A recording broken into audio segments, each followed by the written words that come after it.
नमस्ते मित्रों। स्वागत है आप सभी का आज के इस श्री युक्तेश्वर जी के महासमाधि के वर्षगांठ के सत्संग में। स्वामी श्री युक्तेश्वर जी, जैसे आप जानते हो, परमहंस योगानंद जी के गुरु थे। और आप में से जिस लोगों ने क्रिया के पथ में दीक्षा ली हुई है, तो हम उन्हें परम गुरु के रूप में जानते हैं।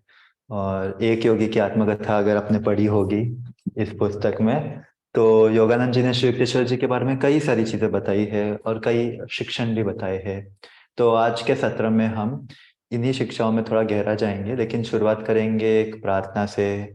फिर विराट जी कुछ भजन करेंगे, मैं कुछ भजन करूंगा, हम ध्यान साधना में जाएंगे। और अंतिम के 15 मिनट में हम थोड़ा गहरा जाएंगे इनके जीवन में। श्री युक्तेश्वर जी ने अपना शरीर 9 मार्च 1936 1936 के वर्ष में छोड़ा था। और जब उन्होंने शरीर छोड़ा था तो वो योगानंद जी से अंतिम में मिले थे और कई चीजें हुई थी, तो वो भी हम बताएंगे थोड़ा। तो ठीक है मित्रों, इसी के साथ हम एक प्रार्थना से आरंभ करते हैं आज के सत्र का। और प्रार्थना करके भजन करके फिर ध्यान में जाएंगे। तो प्रार्थना करेंगे, इस पावन अवसर के ऊर्जा को महसूस करेंगे। मेरे साथ दोहराइए। हे परम पिता, जगत माता, मित्र, प्रियतम ईश्वर, क्रिया योग के महान गुरु, सारे धर्मों के महान संत, जीसस क्राइस्ट, बाबा जी कृष्ण, लाहिरी महाशय, स्वामी श्री युक्तेश्वर जी, परमहंस योगानंद जी, सारे धर्मों के महान संत, हम आपको नमन करते हैं। हे श्री युक्तेश्वर जी, इस सत्र में हमारे साथ रहिए। हमें आशीर्वाद दे कि हम आपके पावन जीवन को समझ पाए। परमहंस योगानंद जी द्वारा जो हमें प्रेम मिला है, वो आपके द्वारा पाया है, ये हम समझ पाए। और दिव्य मुक्ति तक अधिक गति से पहुंच पाए। हम आपके बच्चे हैं दिव्य माँ, हमें घर ले आए। ओम शांति शांति शांति। मैं विराट जी से निवेदन करूंगा वो एक भजन करे।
और एक भजन करेंगे।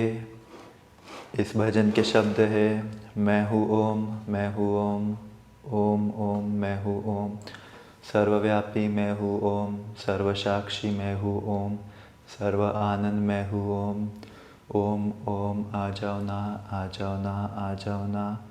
और हम गुरु का नाम भी लेंगे, श्री युक्तेश्वर आ जाओ ना, आ जाओ ना, आ जाओ ना। प्रयास करें कि हम गुरु की चेतना को महसूस करें अपने भीतर और साथ में इस भजन को करें।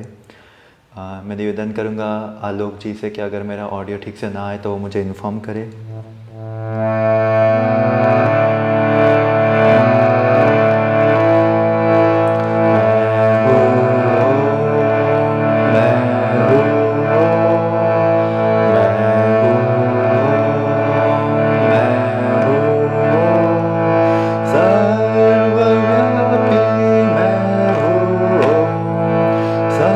सर्वसाक्षी मैं हूँ, सर्व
ऊर्जा को, इन गुरुओं के चेतना को हम ध्यान में लेके जाएंगे। ध्यान के आसन में बैठते हैं, जहाँ पे भी बैठे हो, कुर्सी पे बैठे हो कुर्सी के पीठ से आगे बैठेंगे, फर्श पे बैठे हो आसन में बैठेंगे, मेरुदंड सीधा रखेंगे, कंधे रिलैक्स्ड और पीछे शिथिल करके छाती बाहर, ठुड्डी ज़मीन से समतल। दोहरा श्वास अंदर लेंगे, पूरे शरीर को कसेंगे। दोहरा श्वास बाहर, रिलैक्स करेंगे। और एक बार सारे शारीरिक तनावों को, मानसिक तनावों को छोड़ देंगे। नाक से एक गहरा श्वास अंदर ले, मुंह से बाहर छोड़ेंगे। इसी के साथ हम कुछ 20-25 मिनटों के लिए ध्यान साधना में जाएंगे। जो भी तकनीक आपको ज्ञात हो उसका अभ्यास करें। होंगसा ज्ञात हो तो 15 मिनट के लिए होंगसा करें, फिर तकनीक को छोड़ के ध्यान की अवस्था में जाए। क्रिया योग मालूम हो तो कुछ क्रिया करें समय के अनुसार, और फिर ध्यान के आनंद में जाए। गहरे ध्यान में आंतरिक स्तर पे महसूस करें श्री युक्तेश्वर जी का पावन आशीर्वाद हमारे साथ है, गुरुओं का आशीर्वाद हमारे साथ है। तो हम ध्यान में जाएंगे अभी, एकदम स्थिर शरीर के साथ।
अब हम जो भी तकनीक कर रहे हैं उसको धीरे धीरे छोड़ सकते हैं और ध्यान की अवस्था में गहरा जा सकते हैं। अपने नेत्रों को ऊपर बनाए रखते हुए अपने ध्यान के गहरी शांति, आनंद, प्रेम, प्रकाश जो भी आपका अनुभव हो उसमें अपने आप को केंद्रित करेंगे। उसके साथ एक होने का प्रयास करेंगे। अपने कुथास्थ पे गुरुओं को पुकार सकते हैं कि वो हमें ईश्वर से मिलाए।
इस ध्यान की शांति को, आंतरिकता को बनाए रखते हुए हम एक योगी की आत्मकथा से कुछ भाग सुनेंगे।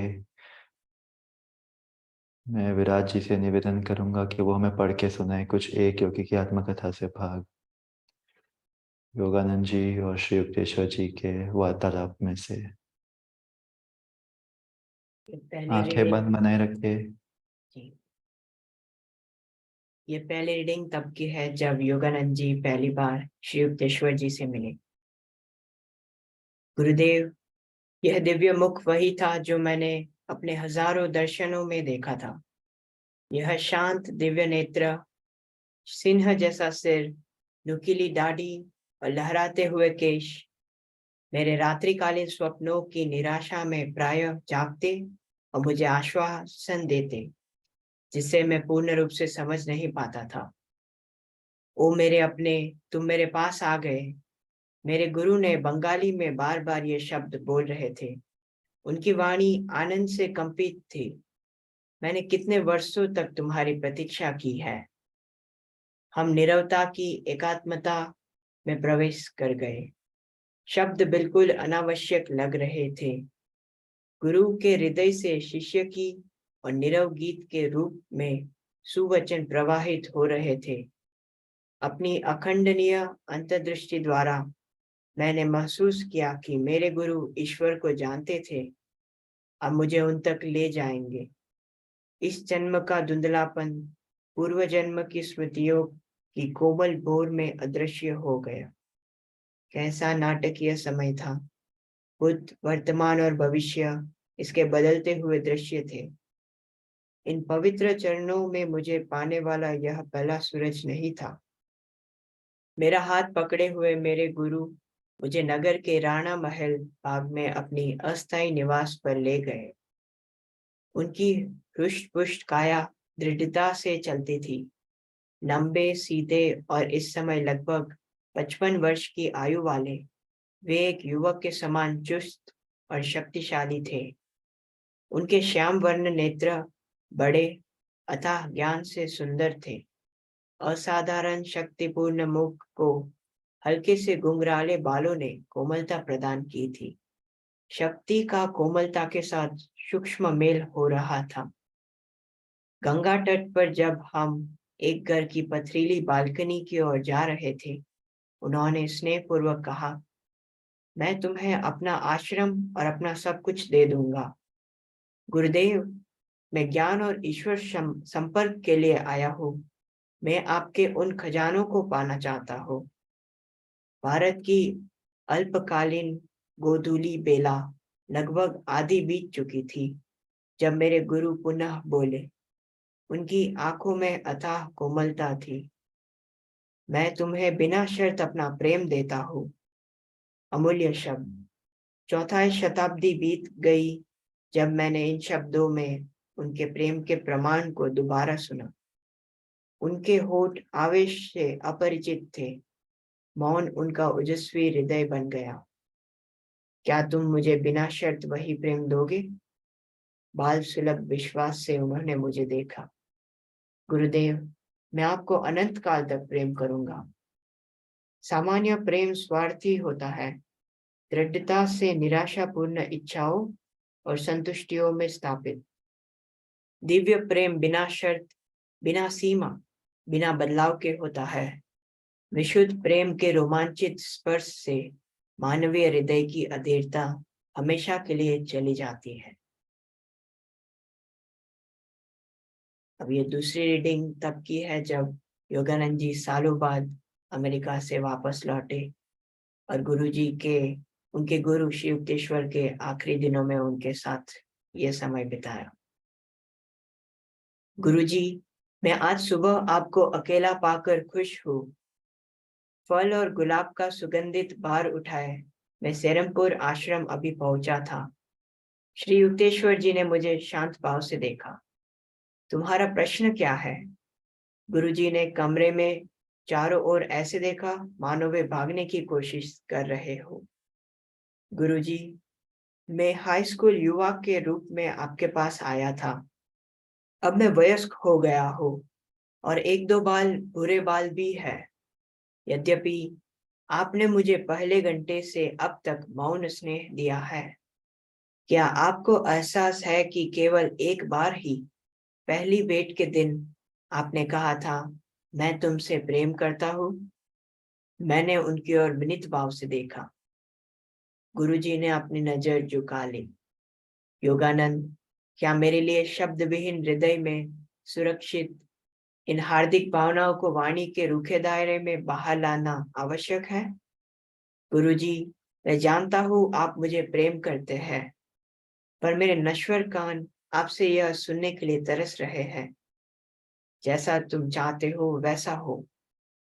अपने विवाहित जीवन में मैं अक्सर यौगिक पद पर प्रशिक्षित करने के लिए एक पुत्र की कामना करता था, पर जब तुम मेरे जीवन में आए मैं संतुष्ट हो गया।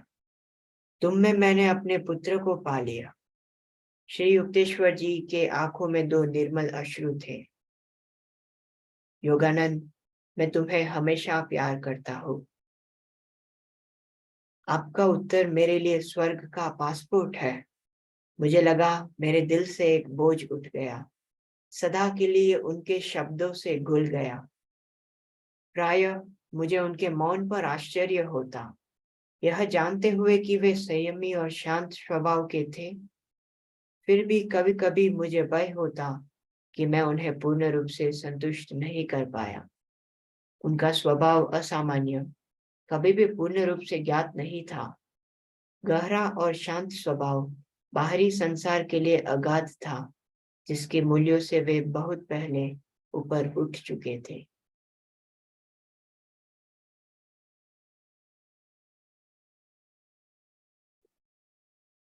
धन्यवाद विराज। कितने सुंदर शब्द थे ये योगानंद जी के बीच में और उनके गुरु श्री युक्तेश्वर जी के बीच में।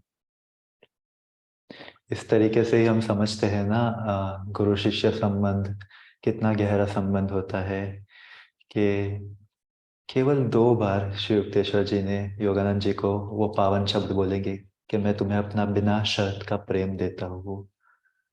लेकिन उसका प्रमाण योगानंद जी को उनके अंतिम के दिनों में भी श्री युक्तेश्वर जी ने दिया और उनके साथ सदैव वो प्रेम था। और हम सब भी जो भी इन गुरुओं से प्रेरित होते हैं, उनका प्रभाव अपने जीवन में पाते हैं, हमारे साथ भी उनका प्रेम, उनका आशीर्वाद सदैव है, मौन रूप से, जैसे श्री युक्तेश्वर जी दे रहे थे। वो बाहर से बताते नहीं है, वो अंदर से वो प्रेम आता है, हमें उसे महसूस करना है। तो मित्रों, जब भी किसी महान अवतार का, महासमाधि का दिन होता है, आपको कई बार बोला गया होगा कि उस दिन सूक्ष्म जगत और हमारे जगत के बीच के अंतर थोड़े कम हो जाते हैं और एक दिव्य आशीर्वाद सा होता है। कि जब भी हम ध्यान लगाते हैं उस समय तो गहरा जाना बहुत आसान हो जाता है और एक पावन आशीर्वाद होता है पूरे ग्रह में जब ये दिव्य गुरु अपने शरीर को छोड़ते हैं और सूक्ष्म जगत की ओर प्रवेश करते हैं। श्री युक्तेश्वर जी का नाम था प्रियानाथ करार, जन्म नाम। उन्होंने अपना जन्म 10 मई 1855 के साल में लिया था और उन्होंने अपना शरीर कभी छोड़ा था 9 मार्च 1936, 81 की उम्र में। वो एक अवतार थे, उनको इस संसार में आने की कोई भी आवश्यकता नहीं थी। उन्होंने अपने आत्मा की संपूर्ण मुक्ति प्राप्त कर ली थी पिछले जन्मों में ही। फिर भी वो वापस आए ईश्वर का कार्य करने के लिए, हमारे लाभ के लिए। और उनका कार्य क्या था? कई कार्य थे, लेकिन मुख्य कार्यों में से एक था परमहंस योगानंद जी के गुरु के रूप में कि महाअवतार बाबा जी ने कहा था कि योगानंद जी को पश्चिम में क्रिया योग के इस ज्ञान को, विज्ञान को प्रसारित करना है और पश्चिम के माध्यम से पूरे विश्व में। क्यों? क्योंकि आप देख सकते हो ना आज के दिन में भी कि पश्चिम का प्रभाव पूरे विश्व में बढ़ते जा रहा है, बढ़ते जा रहा है। तो उस प्रभाव का भी आध्यात्मिकरण करने के लिए योगानंद जी को पश्चिम में जाना पड़ा था और वो कार्य बहुत ही कठिन था। भारत के स्वामी पश्चिम में रह के योग की शिक्षा और लोगों को बता पाए, बहुत कठिन कार्य है ये। तो उस कठिन कार्य के लिए योगानंद जी का जो ट्रेनिंग था, जो तरीका था सीखना, वो श्री युक्तेश्वर जी के पावन माध्यम से हुआ था और उनके प्रेम द्वारा भी हुआ था। योगानंद जी ने श्री युक्तेश्वर जी को ज्ञान अवतार की पदवी दी थी कि उनके माध्यम से ईश्वर का दिव्य ज्ञान हमारे इस संसार में आया। जैसे कि हिमालय के पर्वत से जो बर्फ के जो ग्लेशियर्स होते हैं उससे नदियां आती है हमारे जीवन में, वैसे ही श्री युक्तेश्वर जी का ज्ञान ईश्वर चेतना के उच्चतम पहाड़ों से हमारे जीवन में धीरे धीरे आया है उनके शिष्यों के माध्यम से। तो ये एक सबसे महत्वपूर्ण कार्य था और एक योगी की आत्मकथा में पढ़ते भी हो कैसे योगानंद जी को अलग अलग तरीके से वो बताते हैं, अलग अलग कहानियों से और शास्त्रों से, ध्यान साधना से और कई दिव्य तरीकों से। हम कभी कभी एक योगी की आत्मकथा में इन शब्दों को पढ़ते हैं, हम सतह के अर्थ में जाते हैं, लेकिन आप उसमें और गहरा जा सकते हो, और गहरा जा सकते हो। जैसे खुदाई करते हैं ना, खुदाई करने में कोई सीमा नहीं कितना गहरा जा सकते हैं, वैसे ही इन सत्यों में भी गहरा जाने में कोई सीमा नहीं है। जितना हमारा मन आंतरिक चेतना की ओर जाएगा उतना हम इन सत्यों के अर्थ की ओर भी जाएंगे। दूसरा एक कार्य जो श्री युक्तेश्वर जी को महाअवतार बाबा जी ने दिया था, ये श्री युक्तेश्वर जी की जब ही पहली बार महाअवतार बाबा जी से भेंट हुई थी कुंभ मेले में, तभी की बात है। क्षमा करना। तो श्री युक्तेश्वर जी तभी वैवाहित थे, उनकी बेटी भी थी और ये तभी कुंभ मेले में आए थे। तभी वो लाहिरी माशे जी के शिष्य थे, क्रिया योग उन्होंने सीखा हुआ था। तो वो कुंभ मेले में आए थे, उनके मन में विचार चल रहे थे, उनको लग नहीं रहा था कि वहां पे कोई दिव्य संत दिख नहीं रहे थे उनको। वो सोच रहे थे पश्चिम में तो ऐसे कई वैज्ञानिक है जो अपने खोज से मानवता की प्रगति के लिए कितनी मेहनत करते हैं और यहाँ पे देखो कई लोग कहाँ साधना भी नहीं करते, केवल लोगों से लेने के लिए यहाँ पे आते। ऐसे उनके मन में विचार चल रहा था। वैसे में ही उनको एक व्यक्ति मिला और वो बोलते तुम आओ मेरे साथ, एक संत तुम्हें बुला रहे हैं। तो शिवतेश्वर जी गए, तभी उनका नाम प्रियानाथ करार था। तो वो गए और एक वृक्ष के नीचे महाअवतार बाबा जी बैठे थे। वो पहचान नहीं पाए, शिवतेश्वर जी उनको पहचान नहीं पाए। बाबा जी के पास शक्ति है कि वो लोगों के मन में वो विचार उठने से रोक सकते हैं उनको पहचान वाले। तो हाँ, बाबा जी ने शिवकेश्वर जी को कहा स्वागत है तुम्हारा स्वामी जी। और उन्होंने एकदम प्रेम पूर्वक रूप से शिवकेश्वर जी को गले लगाया बाबा जी ने। और शिवकेश्वर जी तभी वैवाहित थे और बोल रहे थे मैं तो स्वामी नहीं हूँ। और बाबा जी उन्हें कहने लगे जिन्हें भी मैं ईश्वर की इच्छा से स्वामी कहता हूँ वो उसे कभी नकारते नहीं है। और श्री युक्तेश्वर जी ने कहा ठीक है। वो थोड़ा सोच रहे थे कि अरे मुझे तो उन्होंने स्वामी की पदवी पे उठा दिया है। लेकिन उनके बीच में एक वार्तालाप हुआ। थोड़ा वो बोल रहे थे पश्चिम के बारे में, पूरब के बारे में, और बाबा जी उसको उनको कह रहे थे कि तुम्हारा हृदय बहुत विशाल है, पश्चिम के लोगों के लिए भी, पूरब के लोगों के लिए भी, दोनों के बीच के लोगों के प्रति तुम्हारा हृदय विशाल है। कोई भेदभाव नहीं है तुम्हारे भीतर। मैं देख सकता हूँ, ये बाबा जी ने उनको कहा, मैं देख सकता हूँ तुम्हारा हृदय दोनों के जरूरतों को समझ सकता है। तो श्री युक्तेश्वर जी कह रहे थे उनको कि हाँ, क्या ऐसा नहीं है, वो संत को कह रहे थे ना, क्या ऐसा नहीं है कि वो व्यक्ति इतना कार्य करते हैं लेकिन वो योग के विज्ञान को नहीं जानते हैं, और यहाँ पे लोग योग के विज्ञान को जानते हैं लेकिन बाहरी रूप में उसका एप्लीकेशन नहीं कर पाते हैं। दोनों में अच्छी अच्छी चीजें, लेकिन वो एक दूसरे से मिस हो गई है। तो बाबा जी ने उनको कहा कि पूर्व और पश्चिम का एक स्वर्णिम मध्यम मार्ग स्थापित करना होगा, जहाँ पे पश्चिम के अच्छे गुण, पूरब यानी भारतीय संस्कृति के अच्छे गुण साथ में आए और लोगों को एक संतुलित जीवन का रास्ता दिखाए। और बाबा जी ने कहा, इस कार्य के लिए मैं तुमसे एक अपेक्षा रखता हूँ। और वो क्या अपेक्षा थी? उनको कहा गया कि क्या तुम बाइबल जो है, मतलब पश्चिम के जो शास्त्र है और पूरब के जो शास्त्र है, भगवत गीता, सांख्य, दोनों के बीच के संबंध, समानताओं के विषय में तुम एक पुस्तक नहीं लिखोगे? और उनको मालूम था कि श्री युक्तेश्वर जी तभी भी लिखते थे गीता पे व्याख्या। तो ये बाबा जी ने एक दिव्य कार्य दिया श्री युक्तेश्वर जी को कि वो एक पुस्तक लिखे जो पश्चिम और पूरब के महान शिक्षाओं के बीच में समानता दिखाए। और वो कार्य श्री युक्तेश्वर जी ने किया भी। उन्होंने पहले पूछा कि क्या मैं ये कर पाऊंगा महान कार्य? तो बाबा जी ने कहा उनको कि कौन करने वाला कौन है, बोलने वाला कौन है? जो मेरे मुख से ईश्वर ने बोल दिया वो तो होना ही है, उसमें कौन सी शंका है? तो श्री युक्तेश्वर जी उस कार्य में लग गए और फिर वापस उनकी एक बार भेंट हुई बाबा जी के साथ। वो भी मधुर सी भेंट है। तो 3 बार श्री युक्तेश्वर जी की बाबा जी से भेंट हुई थी, और हर एक बार बाबा जी ने उनको एक आशीर्वाद दिया और उनके द्वारा हमें वो आशीर्वाद दिया है। तो पुस्तक का नाम है कैवल्य दर्शनम। इंग्लिश में उसे द होली साइंस कहते हैं। बहुत छोटी सी पुस्तक है, लेकिन उनमें श्री युक्तेश्वर जी ने कई मूल शिक्षाएं जो है पश्चिम की और पूरब की, उन्होंने समानताएं बताई, और एक तरीके से उन्होंने उसके द्वारा शुरुआत की थी पश्चिम और पूरब को साथ में लाने की अध्यात्म में। और उनके उसी कार्य को योगानंद जी ने बाद में जाके और गहरा लेके गए, बाइबल के रूप में, श्री कृष्ण के शिक्षाओं के रूप में, और कई और गहरे स्तरों पे। श्री युक्तेश्वर जी ने दूसरा एक कार्य किया था जो योगानंद जी की ट्रेनिंग थी। और योगानंद जी कहा करते थे कि शिव युक्तेश्वर जी का स्वभाव इतना कठोर दिखता था बाहरी स्तर पे कि लोग जो शिष्य उनके होते थे वो भाग जाते थे, उनकी डांट खा के भाग जाते थे एक दूसरा, वो टिक नहीं पाते थे उनके आसपास। तो उसकी वजह से वो ज्यादा प्रसिद्ध नहीं थे, पॉपुलर नहीं थे। इनका भी आप फोटो यहाँ पे देख सकते हो गुरु जी का। उनकी आंखों को देख के कई लोग को डर लगता है कि वो आंखों में जरा भी प्रेम नहीं दिखता है, लेकिन अगर आप आंतरिक स्तर पे उनकी चेतना को महसूस कर पाओ, वो तो ईश्वर की ही चेतना है ना। श्री युक्तेश्वर जी ने ही कहा था उस पुस्तक में, कैवल्य दर्शनम में, कि ईश्वर तक पहुंचने के रास्ते में आप एक पग भी आगे नहीं बढ़ा सकते अगर आपने हृदय का स्वाभाविक प्रेम जगाया नहीं है। तो उन्होंने कहा, जो ज्ञान से आए थे, उन्होंने कहा कि बिना प्रेम के तो आप ईश्वर तक जा ही नहीं पाओगे।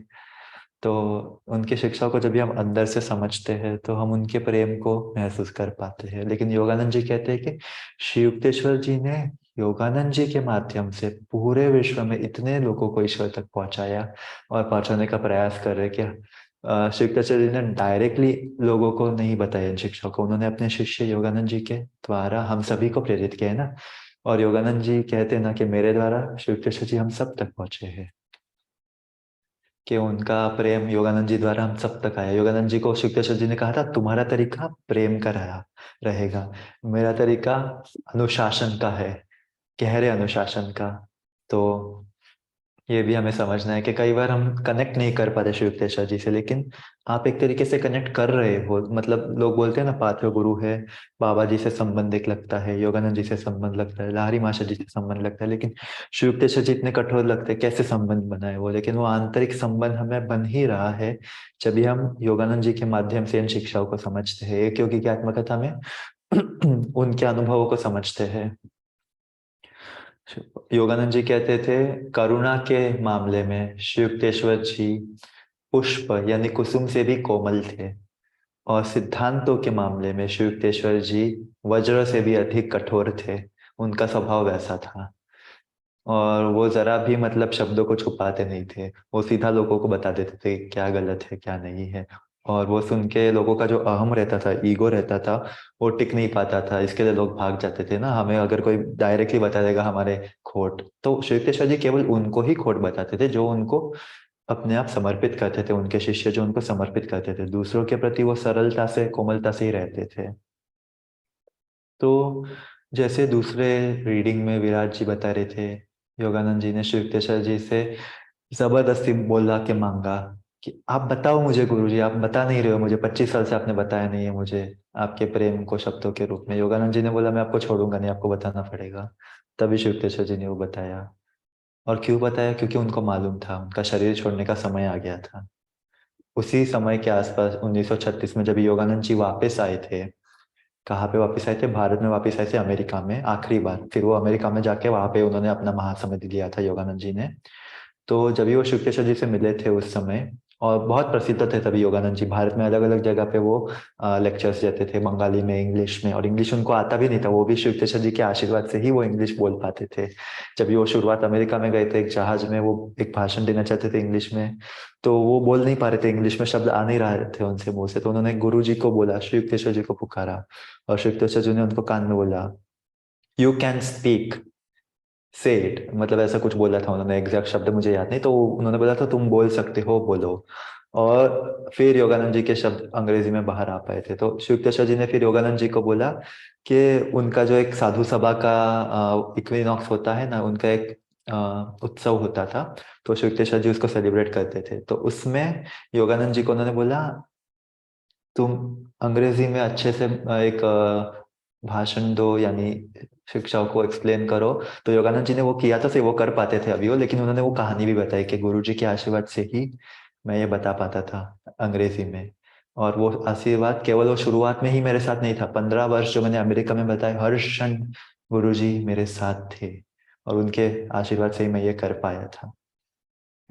और श्री युक्तेश्वर जी मतलब खुश थे, मतलब अपने शिष्य से वो खुश थे कि उन्होंने जो ईश्वर का कार्य था वो कर पाए। और उसी समय के आसपास ही, उसके पहले योगानंद जी को लोग स्वामी योगानंद जी के रूप में मानते थे, उसी समय के आसपास श्री युक्तेश्वर जी ने उनको परमहंस की पदवी दी थी। परमहंस योगानंद, वो सबसे उच्चतम पदवी होती है। फिर इन्हीं इसी कुछ दिन के आसपास योगानंद जी वापस एक कुंभ मेले में जाना चाहते थे। शिव युक्तेश्वर जी ने उनको, वो बाबा जी को मिलना चाहते थे कुंभ मेले में, उनको लगा बाबा जी वहां पे मिल पाएंगे। शिव युक्तेश्वर जी ने उनको हिंट दिया कि बाबा जी शायद तुम्हें वहां पे मिलेंगे नहीं, लेकिन वो फोर्स नहीं करते थे कभी, वो हिंट देते थे। योगानंद जी ने सुना नहीं, वो चले गए कुंभ मेले में। और फिर जब भी वो वापस आए तो उनको मालूम पड़ा कि शिव युक्तेश्वर जी अपने पुरी के आश्रम में चले गए थे, सेरामपुर से पुरी में चले गए थे, 300 किलोमीटर दूर। तो योगानंद जी उनको मिल नहीं पाए, वो आखिरी मुलाकात थी उनकी, तो मिल नहीं पाए। तो तुरंत योगानंद जी को एक संदेश मिला कि तुम्हारे जल्दी से आ जाओ किंडरपुर में, पुरी में शिव युक्तेश्वर जी बीमार है। तो योगानंद जी जाने का प्रयास कर रहे थे, लेकिन अंदर से उनको एक संदेश मिला कि थोड़ा समय मैं एक्स्ट्रा ले लूंगा, आशा है कि आप सभी का समय ले नहीं रहा हूं। तो शिव युक्तेश्वर जी शरीर छोड़ चुके थे, योगानंद जी मतलब दूर थे उनसे। तो वो ईश्वर से बोल रहे थे आप मुझे इसलिए मुझे दूर रखा ना गुरु जी से, नहीं तो मैं आपसे युद्ध करता था उनको शरीर छोड़ने से रोकने के लिए। तो वो चले गए, और कुछ क्षण तक योगानंद जी को हृदय में मतलब ऐसा लगा कि अरे मेरे गुरु चले गए, शारीरिक स्तर पे चले गए, उनको एक ठेस पहुंची थी अंदर से। और वो साथ में भी नहीं थे ना, ईश्वर ने उनको दूर रखा था। तो अंदर ही अंदर ऐसा चल रहा था योगानंद जी के भीतर। लेकिन कुछ दिनों बाद, ये बहुत ही एक पवित्र किस्सा है ये, क्योंकि की आत्मकथा से, जब भी योगानंद जी के मुंबई में थे, उनको कृष्ण का एक दर्शन हुआ था।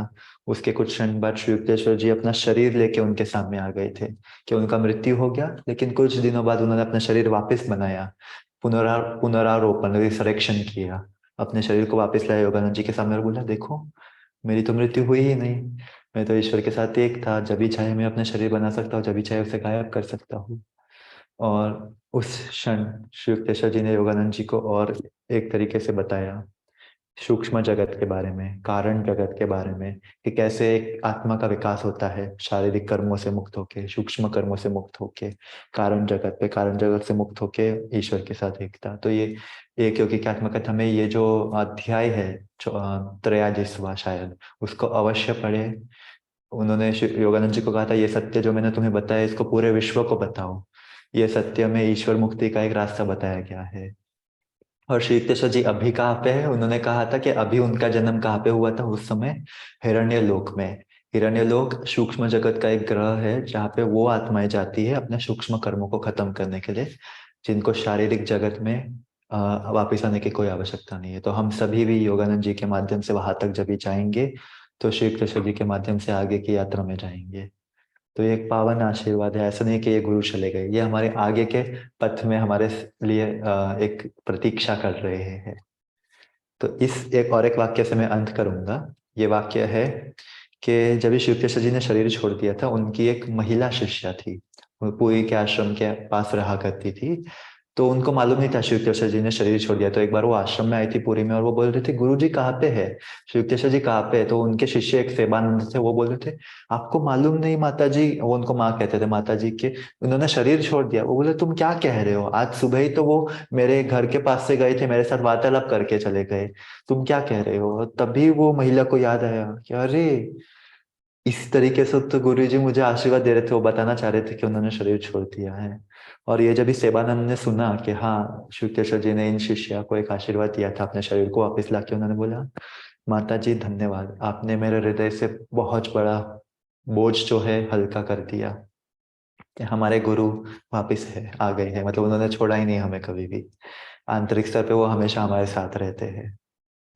तो मित्रों, जब भी किसी महान अवतार का महासमाधि होता है, ऐसा नहीं कि उन्होंने शरीर छोड़ दिया, उन्होंने बस अपनी चेतना को अनंत के साथ हमारे साथ ला दिया है, कि वो शरीर में सीमित नहीं है, वो अब हर समय हमारे साथ है, बस हमें उन्हें बुलाना है। तो इसी के साथ आप सभी का धन्यवाद आज के सत्र में साथ आने के लिए, ध्यान लगाने के लिए। बहुत आनंद आया मुझे आपके साथ साधना करने में। तो हम इस आशीर्वाद को पूरे विश्व के साथ बांट के इस सत्र का अंत करेंगे। श्री युक्तेश्वर जी का आशीर्वाद, योगानंद जी का आशीर्वाद महसूस करके इस पावन आशीर्वाद को सबके साथ बांटेंगे। अपने को थास्त पे अपने नेत्रों को लेके जाएंगे और अपने हाथों को जल्दी से साथ में रगड़ेंगे और 3 बार ओम का उच्चारण करके सबके साथ इस आशीर्वाद बांटेंगे, दिव्य प्रेम का आशीर्वाद। ओ